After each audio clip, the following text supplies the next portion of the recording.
What is up, coordinators and naturals? I am just a simple new type, and in this episode, we are diving into Mobile Suit Gundam Seed Astray. We will look at the two OVAs, as well as look into the first volume of the manga. I am referencing the Tokyo Pop North American publication, and not the original Kodakawa release, which has way better covers. Anyways, let's get into this. Cosmic Era 71, the First Alliance Plant War. A ship is heading towards Earth for an auction. It consists of Lowe, Gu, Kisato Yamabuki, Liam Garfield, and the Professor. On the auction block is a Baku head, and Lowe wants it. The TMF TR2 Baku Tactical Recon type is a Baku variant focusing on, you guessed it, recon. It also has cloaking tech, similar to the Mirage Colloid tech, but not exactly the same.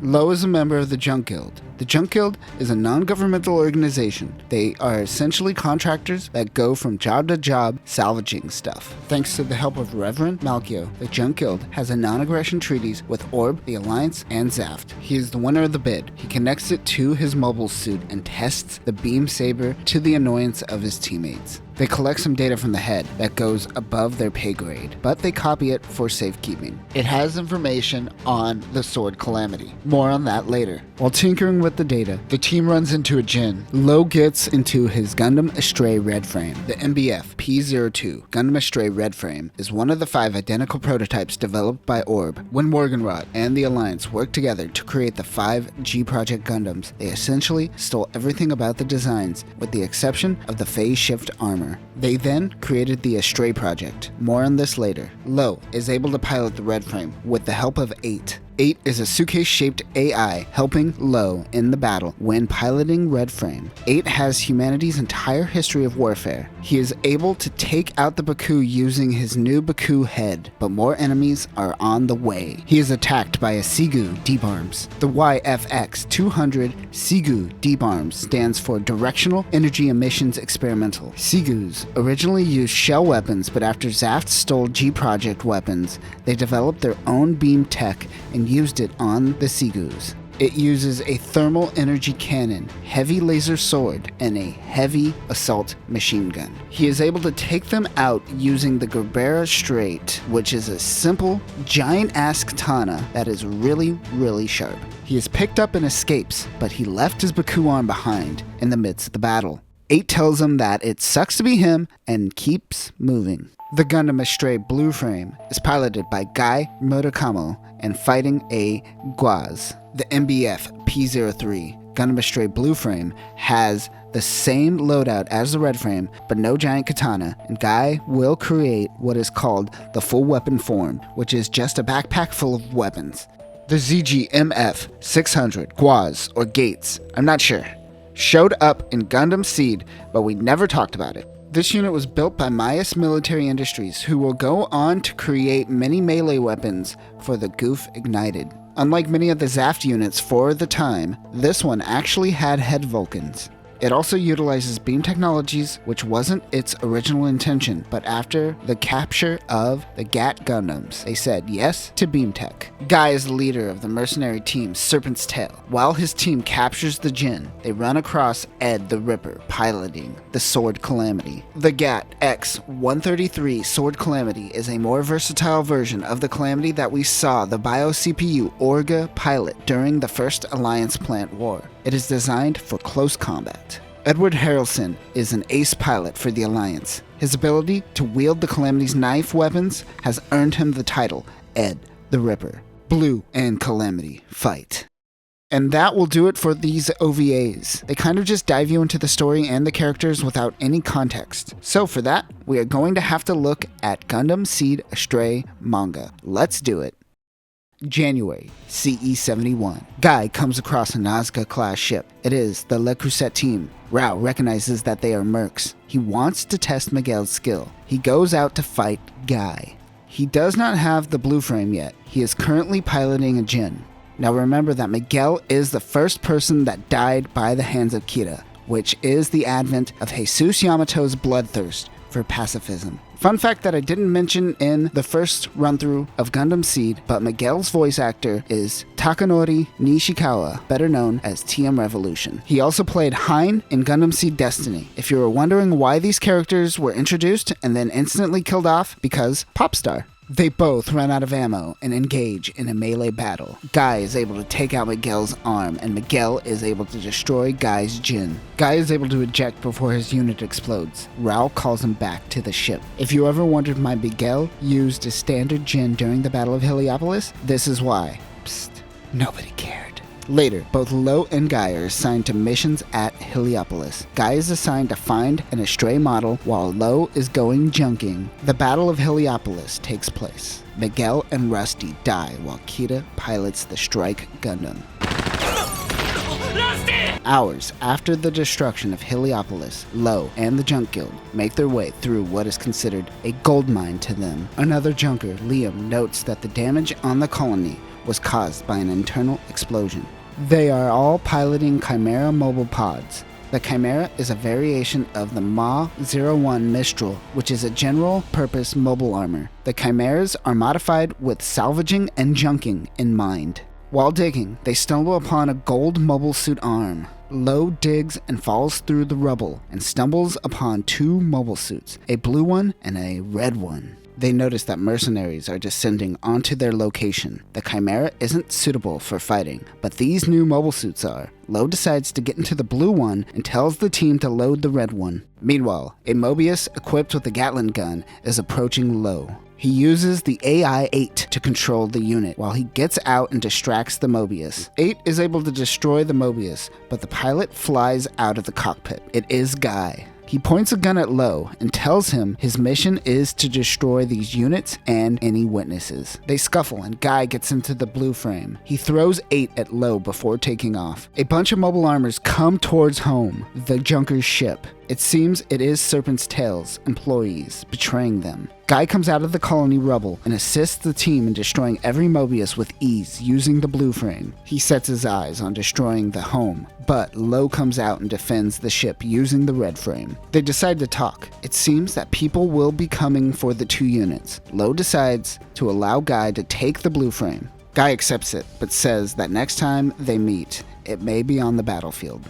Lowe understands, and the Serpent's Tail team and the Junkers Guild go on their separate ways. The attack on Artemis takes place. This is when Nicole, using the Blitz Gundam, snuck onto Artemis and destroyed its impenetrable shield. The Junk Guild is on their way to the Artemis rubble. They are worried that pirates have got to the location before them. Lowe goes out in the red frame. He sees pirate ships destroyed and wonders what could do this. Suddenly, the blue frame comes out of nowhere. Guy tells Lowe that he should leave immediately or he will not hesitate to attack. Suddenly, a rocket comes out of nowhere. Guy contacts General Garcia. Garcia is the commander of the Artemis as we first saw him in episode 6 of Gundam Seed. He was cocky and sure that Artemis would never fall to Zaft. Now that it has, he is doubling down on his arrogance. Garcia hired the Serpent's Tail's team, but Guy tells him that these actions make their contract null and void. However, Garcia has Serpent's Tail member Elijah as a prisoner. He tells Guy to capture the red frame or Elijah will be killed. He has no choice. Red and blue engage in battle. The Junk Guild tells Lowe that Guy is most likely a coordinator and that Lowe doesn't have a chance, but he believes in the power of the power of luck.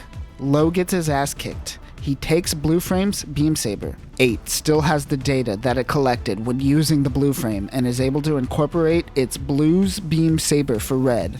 But instead of using it on Blue, he takes the beam saber and stabs the Artemis command center, taking out some of the men. Both Elijah and Garcia survive. Elijah goes in and pulls a gun on Garcia's bald head. Guy thanks the Junkers, and they go their separate ways once again. Lowe is happy he was able to keep up with the coordinator. Guy is meeting with Action Industries.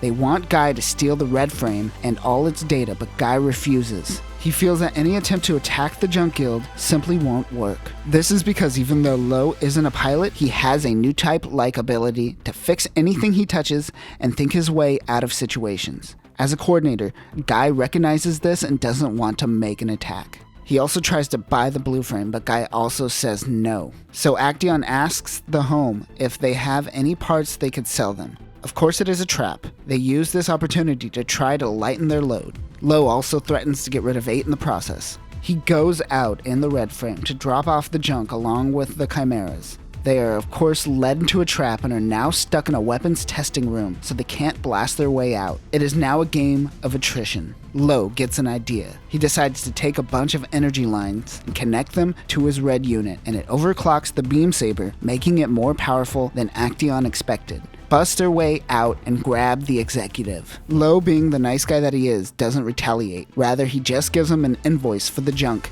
and demands payment. Also, just seeing the mobile suit give a man a little piece of paper invoice is beautiful. Love it.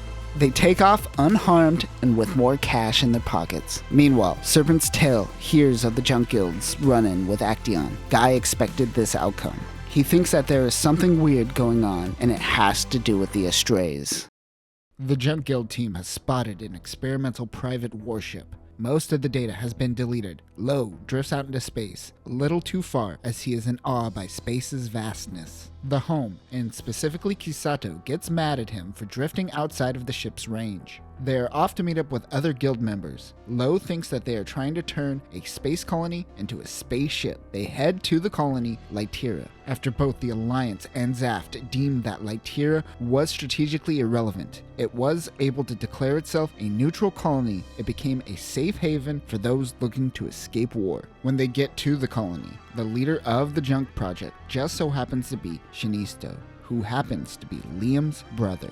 Liam is a coordinator and Shinisto is a natural. Their parents did this to bridge the gap between coordinators and naturals. Shinisto ran away when they were younger and was never seen until now. Shinisto and Liam catch up, but Shinisto doesn't want to talk about his past. His son comes up to Liam to show him a drawing. He drew Evidence 01. You know, the fossilized alien that the series never followed up on? Shinisto tells Liam that they want to take this colony to Jupiter, where George Glynn originally found Evidence 1. Liam thinks this is nonsense and simply a childhood dream. Regardless, Shinisto wants Liam to come with them. He thinks this over. Meanwhile, Lowe is showing off the red frame and the Gerbera Straight katana to some of the colonists. Whoa, what happened to the backstory of the Gerbera Straight? Well, it actually doesn't even happen in the manga. It happens in a paragraph at the end of issue 3. Here is the full paragraph. As Lowe uses the red frame, he begins to see the need for a physical sword alongside his beam sabers. The professor tells him that in the debris belt, in an abandoned colony called the Graveyard, there was an old technology that has been lost. Lowe quickly heads into the graveyard. After passing through the traps meant to ward off intruders, he meets an old man, No, who protects the lost technology. No teaches Lowe to wield a katana and prepares him to use it. Lowe is intrigued and absorbs the information. Eventually, Lowe succeeds in restoring the Gerbera Straight, a giant katana designed for mobile suits before it decayed. The Gerbera Straight, which he had revived, is so sharp it could even slice through beams. There were also other people with their eyes on Lowe. There was Lucchini, a man known in the underworld as an informant. He is interested in Lowe and sends a mercenary to attack him. Lowe struggles against a carefully planned attack from a professional fighter. However, with his observant junk dealer eye, he finds a hole in their strategy and turns the tables. This only increases Lucchini's interest in Lowe. Would have been nice to see some pictures to go with the words, but hey, here you go. Lowe is slacking off, and Kisato tells him to get back to work. Liam helps out by piloting a Works Jin. The ZGMF 1017 Works Jin is a unit designed by the Junk Guild. It is a general-purpose suit for construction mainly. There are no standards for this unit, and it can be Frankensteined into whatever is needed. It has a winch in its crotch for towing things. Although these are worker units, they can be used for combat and has been seen using a linear gun similar to that of the MA2 Mobius and the Home. They start assisting on the outside of the colony. While working, they hear Lacus Klein's famous tribute song to Junia's 7 play. The Home is able to pick up Serpent's tail on radar due to the fact that the Home knows the exact signature of Elijah's Jin. All the reason to not customize your unit. You now stand out. Liam daydreams about what his brother said about joining him. Shinisto believes that Liam coming with Shinisto would fulfill their parents' dreams of naturals and coordinators living side by side. Lowe pulls Liam back to reality as he is drifting off. They finish up. They were helping install a giant nuclear engine on the colony. Because of Windjammers, there is a lot of nuclear waste out there. There is even a throwaway line in this manga that they have so much that they chuck nuclear waste into the sun. That, what? What? No.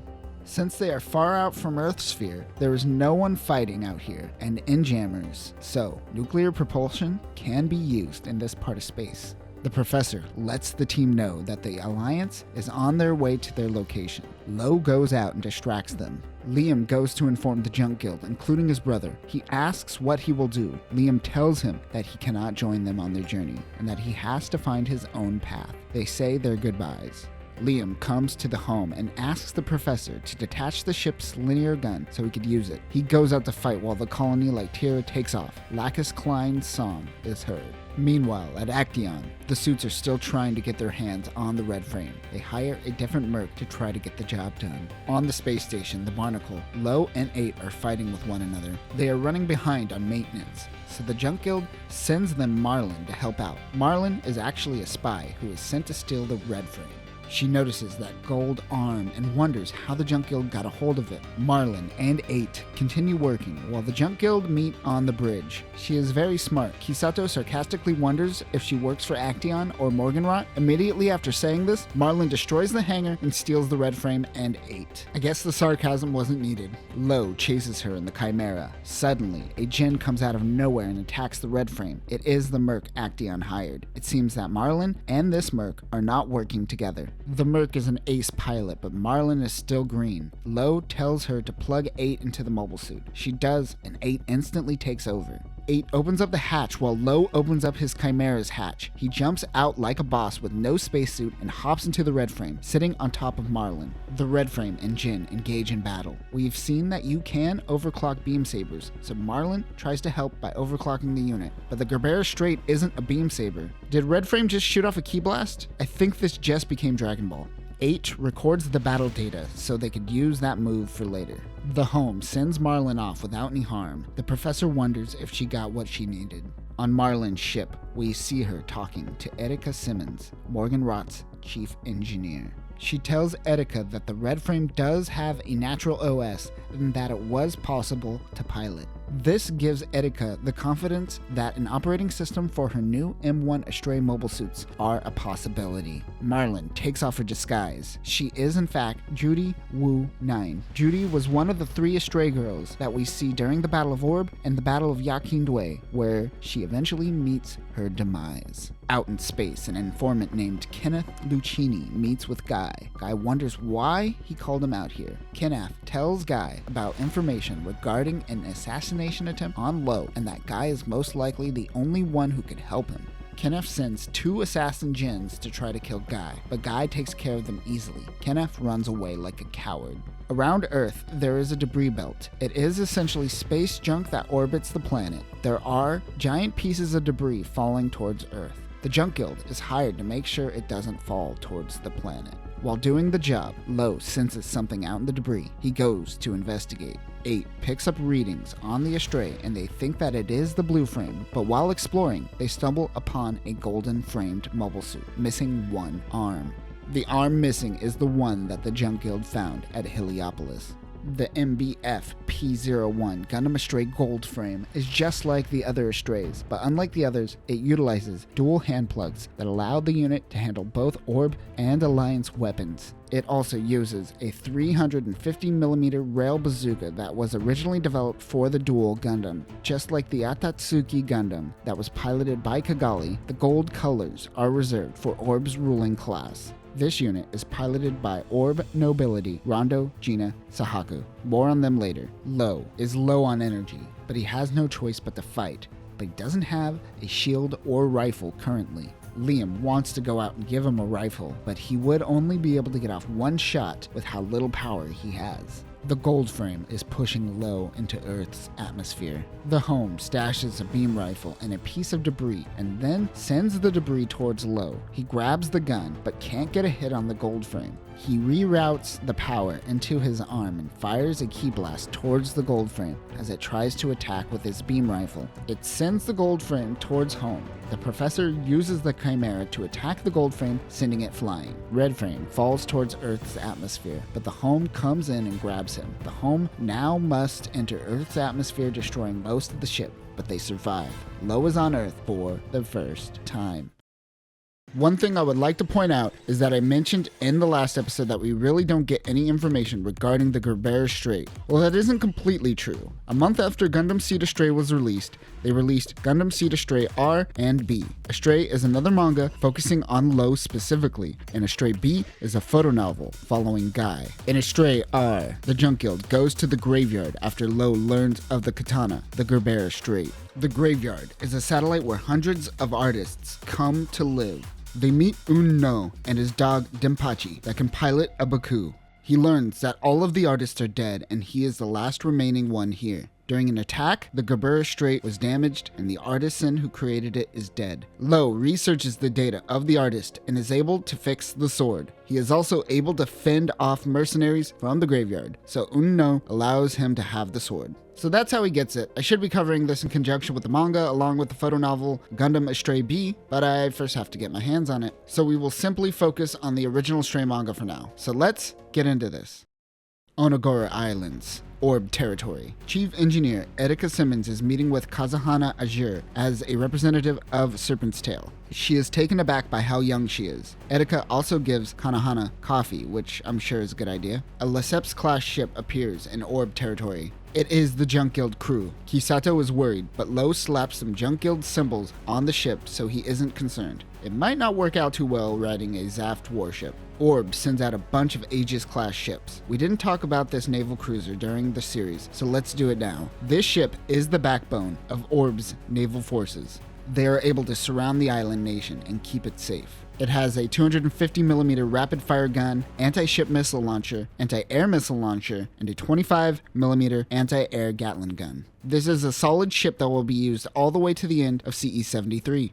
Orb warns the Junk Guild that they will have to fire out of self-defense. But the professor happens to know Erika Simmons. They allow them to come into Orb territory. They are shown the M1 Astray. Check out our Astray video in our History of Cosmic Era series. While looking at the mobile suits, Kigali comes storming in yelling at the Junk Guild about the red frame and then leaves. Great cameo, Kigali, really giving off Destiny energy in this one. The professor and Erika meet. It seems that the Junk Guild finding the red frame wasn't a complete accident. Kazahana introduces herself. Lowe realizes that the blue frame must be on Earth if she is here looking for missions for her team. Judy and the Astray girls catcall Lowe. It takes Lowe a moment to realize she was the one that tried to steal the red frame. It seems the data that she collected when taking the red frame was able to increase the speed of the M1 Astray.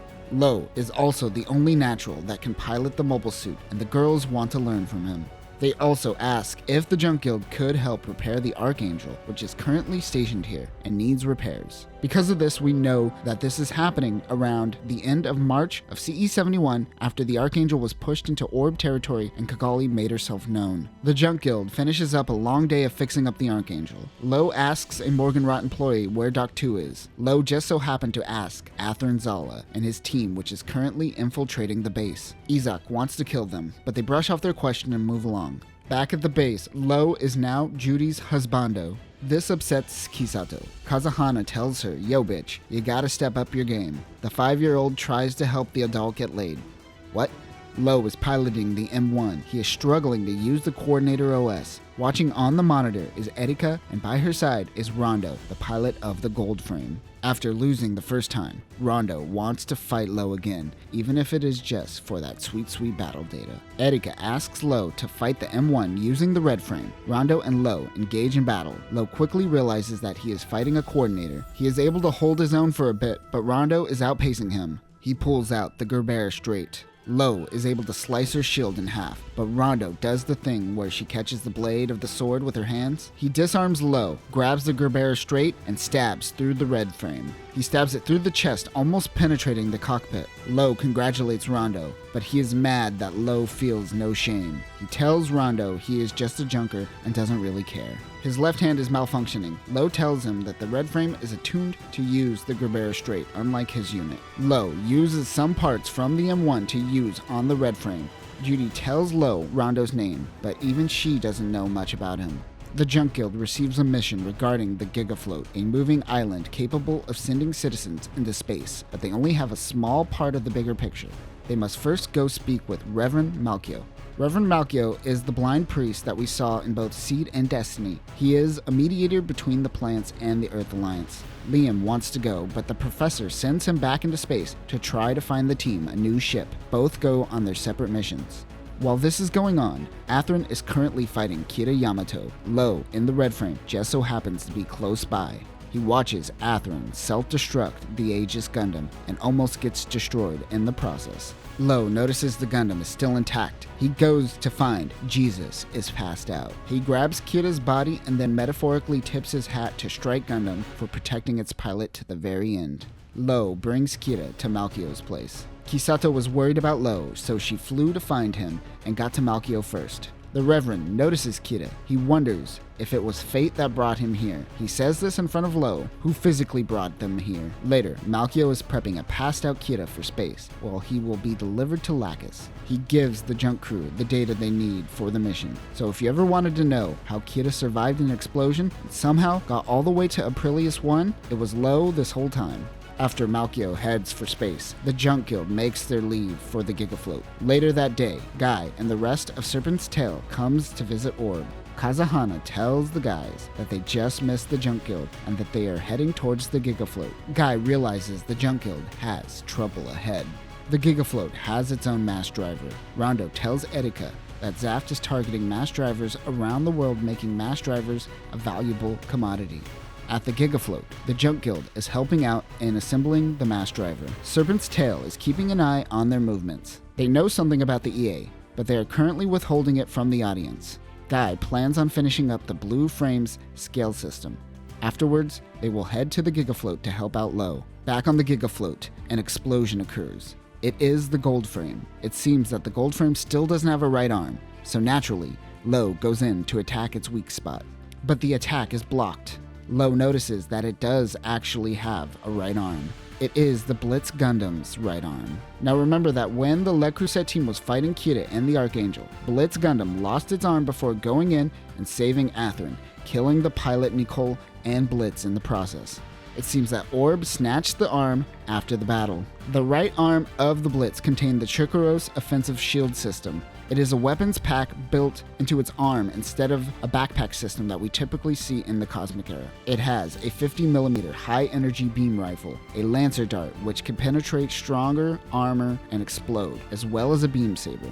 The shield system also has its own Mirage Colloid system. The Gold Frame now utilizes Mirage Colloid tech, which is why the right arm couldn't be seen. Also, it should be noted that Lowe knows Rondo, but doesn't know he is the Gold Frame pilot. The Gold Frame uses MC Tech to disappear.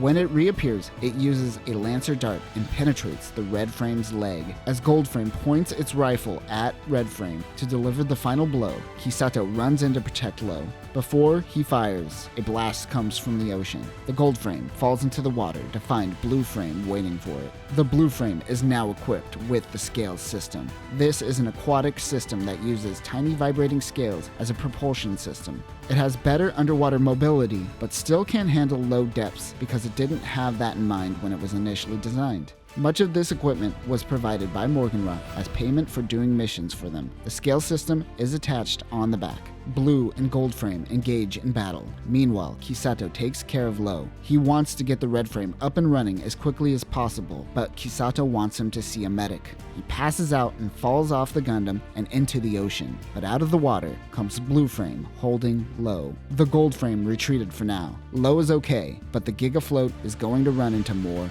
trouble.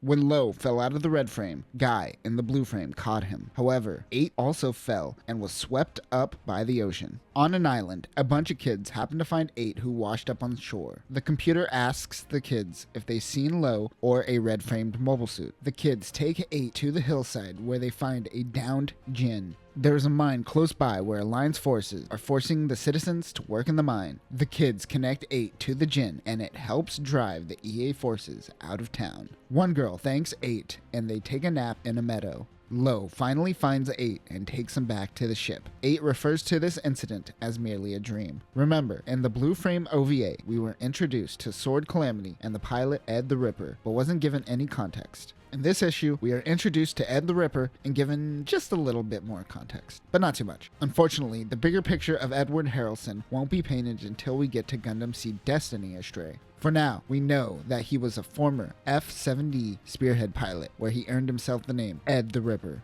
The F-7D Spearhead is a multi-purpose air superiority fighter. It is armed with 4 20mm machine guns, a weapon bay, and a 6-missile launcher. It has the ability to outmatch a Din in terms of speed and range. This design will later evolve into the Skygrasper. He is currently fighting in the recapture of Victoria, also known as the Third Battle of Victoria. The first battle was Zaf's failed attempt to take control of the base. The second was Zaf's successful attempt at taking the base, and the third was EA retaking the base back. It was a week of fighting before they were able to drive Zaf out of the base. Afterward, we meet up with Rondo. He is trying to persuade Ed to fight for him instead of being an EA lapdog. He is also doing what most Gundam side characters do best, eat a burger. He likes the idea, but he isn't going to abandon the EA. We also meet the Sorocious team. This is a group of clones based off of the DNA of an ace pilot, Good Vaer. They have been modified to be subservient to naturals and can't hurt them. Serpent's tail waves goodbye to the junk crew as they take off into outer space. They were also able to complete their mission of protecting the Giga float, but Guy is concerned that Zaft will come back and attack again. Reverend Malkio assures him that because the Giga float can constantly be moving, they won't stay in one place for too long. They meet up with Liam, who has secured them a new ship. The team goes to check it out and are amazed. The new ship, the ReHome, is a modified version of the Cornelius-class ship. This is a support ship for the Alliance, and only 3 to 5 of them were made. Before Liam left for space, the professor gives him the GG unit. What is the GG unit? Lowe and the crew were invited by the Friends of the George Glenn Society to visit Evidence 1. George Glenn visited Jupiter and found a fossil, and showing to the world that they aren't the only planet with life. Does this go anywhere? No. As they gaze upon the fossil, Blue Cosmos attacks the facility. A man named Mond gives his life protecting Evidence 1. As he lays dying, he gives Lowe the GG unit, which holds all the wisdom of mankind. What does that mean? Well, it just so happens to be an AI of George Glenn and all of his knowledge. The AI will function as ReHome's new captain. Unlike other Cornelius-class ships, the ReHome is upgraded with a long-range positron blaster cannon. It also has a 105mm linear cannon and 2 crane arms, which can hold a shield. Ame no Mihashira, or Pillars of Heaven, is a space station controlled by the Saku family. It was constructed in CE 58 and was built to manufacture a space elevator, but once war broke out, they started using it to develop weapons. Rondo is plotting his move in front of a mysterious person. They just received the news that Orb was destroyed and Yuna Atha is dead, which means that Rondo is now the head of the family and thus now a huge player in the government. He recognizes that Kigali is most likely his biggest competitor. Orb leadership is chosen by majority vote from the head of the 5 families. He also notes that he was able to get a supply of sword calamities because Azrael from Blue Cosmos. As a neutral nation, they have the power to do business with both EA and Zaft. As we've seen in Destiny, Orb eventually was gobbled up by the EA, but it seems that Azrael and Blue Cosmos has no idea that Rondo is a coordinator and that he is doing business with his enemy. Also, one thing to note, Rondo is a guy, but the Tokyo Pop version referred to him as a girl because he is androgynous AF. I didn't know it was a guy either until doing research. Proper translations were very hard back in the day. I guess even for people who translate it, womp womp. Back on the ReHome, everyone is a little creeped out and annoyed by the arrogance of AI George Glenn. The professor tells the crew that it is connected to the ship so she could do less work. They start loading the mobile suits into the new ship. Lowe asks AI George Glenn why the coordinators that he created are fighting with naturals. He tells Lowe that if you want change, you must fix it. He also tells Lowe that the true meaning of a coordinator is to bridge the gap between humanity and the next step of human evolution. Unfortunately, most coordinators think that they are the next step in human evolution, rather than the bridge. The AI George Glenn believes that anyone who helps humanity achieve this goal can be considered a coordinator. He tells Lowe that he is a true coordinator.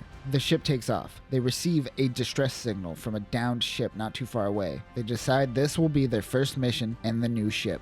They will also try to sell them new parts and make some money on the side. At the ship, it just so happens to be Rondo who is attacking. The ReHome comes in and notices the gold frame is different and has been upgraded since their last encounter. The MBF P01 Yamato Gundam Astray gold frame Amatsu. Really?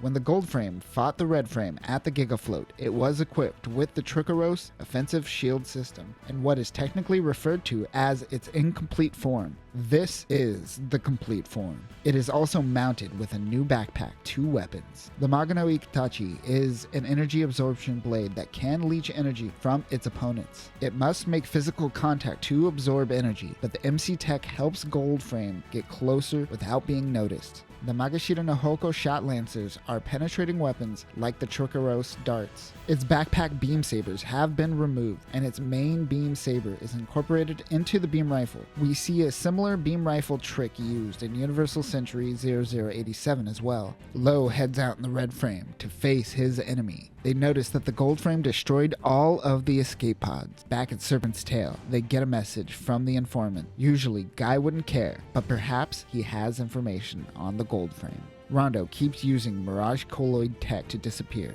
Lowe can't keep up with the unit. Gold frame comes in and starts leeching energy from the red frame. The ReHome comes in to help out Lowe. The gold frame launches rockets towards the Junker's ship. They use their 2 claw arms to hold shields coated with laminated armor. They are able to deflect the attack. Lowe pulls out the Gerbera Straight and begins attacking, but Rondo is able to deflect his attack until Lowe comes in and breaks the Gerbera Straight on the Trikeros shield. Lowe is starting to lose hope. 8 tells him to get his shit together. Kisato begins crying for fear of Lowe's life. She had enough. She goes out in a Baku that they recently acquired. George Glenn is helping Kisato pilot. She goes in and gets a hit on the gold frame, but Rondo pushes her out into space. She is too far and loses connection with the ship. She begins freaking out. George Glenn abandons Kisato to allocate more resources to the ReHome. She begins freaking out even more. Suddenly, out of nowhere comes Lowe and the blue frame second L. The MBF P03 second L Gundam Astray blue frame second L is an upgraded version that Guy did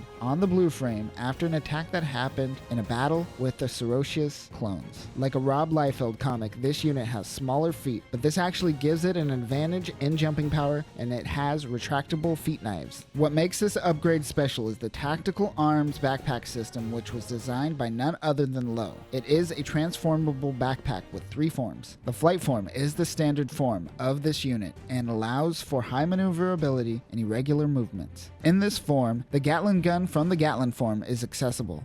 The sword form turns the tactical arm into a giant sword with a sharp edge and laminated armor, and the Gatling form turns the unit into a turret and increases the Gatling gun's accuracy greatly. It is a 4-barrel Gatling gun and uses the sword blades from the sword form to anchor itself into the ground. It usually requires additional power. Guy activates the sword form and throws the sword to Lowe for him to use. He catches it and begins fighting the gold frame once again. Lowe is able to destroy the gold frame's arm. He doesn't finish off Rondo and takes off and tells him to think about all this chaos and destruction he caused. Rondo fires at Lowe with his back turned, but a piece of the broken Gerbera Straight deflected the beam. This bitch really is lucky. From behind, Guy uses a combat knife to finish off the gold frame. A ship approaches Guy and the blue frame. It is the Izumo-class ship, the Kusanagi, Orb's flagship, and only ship currently after the destruction of Orb. Guy retreats. A sword calamity brings the gold frame back to the Kusanagi. Rondo, Mina Sahaku is dead. Overlooking his body is his twin sister, Rondo, Gina Sahaku. She says that she will continue to shape the world in his image. She heads back to the Ame no Mahashira. On the ReHome, they just left the graveyard where they fixed up the Gerbera Straight. They happen to get a new mission where they must supply parts and fix up some mechanical suits in the abandoned Mendel Colony. This is a colony where the Ultimate Coordinator project was created, as well as the immaculate Kira Yamato, who is the one true Ultimate Coordinator. It also is where clones of Al Deflaga were created. The destruction of the colony is due to a Blue Cosmos terrorist attack, but it seems the masses think that it is due to some type of biological outbreak, which keeps people in fear of ever pillaging the location. The Junk Guild heads to the colony. Lowe launches in the red frame, and Liam and Kisato launch in the Baku. They run into the test pilot, Diller Rojo, who is piloting a Goon underground mobility test type. Unlike the water variants, the UTA-TE-6 Goon underwater mobility test type looks and functions similar to that of a mole and is designed for underground mobility. Apparently, along with drills, the Goon also uses the scale system, so it relies on vibrations for movement. I imagine this makes it useful in water as well. Along with the digging claw, it also has a phonon maser cannon. The sensors on the Goon are shot and need to be fixed. Luckily, it isn't a problem for Lowe. They find out that Diller is assigned to search for George Glenn's DNA. Kisato tells him that they happen to have an AI replica built off of George Glenn's DNA, sort of, but Diller says he wants to find his own sample. Diller tells Lowe that plant citizens aren't all a part of Zaft, and some are just trying to make things that aren't for military purposes. Lowe is shocked about this for some reason, but Diller gives him a pep talk about believing in your dreams and shit. This inspires Lowe to keep moving forward. They fix up the Goon and take off for their next adventure. And that concludes our adventures in Mobile Suit Gundam Seed Astray. I hope you enjoyed these background players to the first Alliance Plant War. I love the Junk Guild and Serpent's Tail and wish they played a bigger picture in Gundam Seed and not just a 1-second shot of the ReHome behind the 3 ships alliance. Like I said, we will return to the Junk Guild in Gundam Seed Astray R and Serpent's Tail and Gundam Seed Astray B in the future, but for now we are going to continue moving forward to Gundam Seed X Astray. But that will do it for now, coordinators. Remember, if you are ever in trouble, your best buddy will always come to help. Peace.